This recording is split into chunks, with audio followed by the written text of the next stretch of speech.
လူကြီးတွေကုန်လုံးကလည်းဝိုင်းတာကြတဲ့ Oh my god damn ဆွေမျိုးတွေကုန်လုံးကလည်းဝိုင်းတာကြတဲ့ Oh my god damn အိမ်အောင်ရတာချဖို့ဝိုင်းပြီးလောက်ကြတဲ့ Oh shit သူနှကိုဒုံတို့နေဖို့ခိုးပြရမယ်တဲ့တကောင်ရတိတ်စိတ်လို့နဲ့ည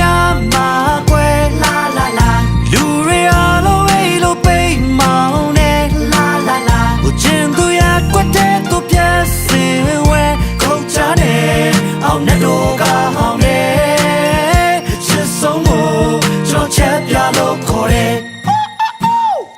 ချစ်သူလေးသွားကြမယ်ငါနဲ့တူလမ်းခဲ့လိုက်ကဘာတစ်နေရာတစ်စီမိမိပါဆွေမျိုးတွေထားခဲ့ပြီးလိုက်ခဲ့လိုက်ငါနဲ့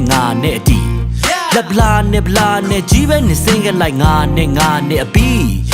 မင်းကတဘောတူတဲ့ကောင်းကိုလက်ပြောခဲ့တတ်တာပဲကွီအိုဂျုံချက်မီးရထားလက်မဖြတ်ထားတာ first class မိတီလာဘတ်တော့အဲ့ဒီမတဲနဲ့နေကြမယ်ဆက်ပြမိမိပါတိုင်းဝိုင်းနေမသိတော့ပါ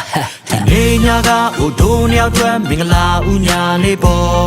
ပကုံးလေးဖက်ရထားလေးထွက်အော်ရာပီပေါ်ဟိုရောက်ဖာကဟိုတော်သားထွက်ဟိုငါလကွေးငါလီအော်ဟိုရောက်မှမြင်စီမြောက်မှညီပြလာကြည့်နော်တကောင်ရတိတ်စိတ်တော့နဲ့ညမှာကွယ်လာလာလာလူတွေအားလုံးအိမ်လို့ပိတ်မောင်းနဲ့လာလာလာဟိုကျင်သူရကွက်တဲ့သူပြည့်စင်ဝဲခုတ်ချတယ်အောင်နဲ့တော့ကဟောင်းတယ်ချစ်ဆုံးကိုကျွန်တော်ချက်ပြလို့ခေါ်တယ်စွန်စားမဲ့ကိုချီရဲ့လိုက်ရဲ့လားစွန်စားမဲ့ကိုချီရဲ့လိုက်ရဲ့လားစွန်စားမဲ့ကိုချီရဲ့လိုက်ရဲ့လားစွန်စားမဲ့ကိုချီရဲ့လိုက်ရဲ့လား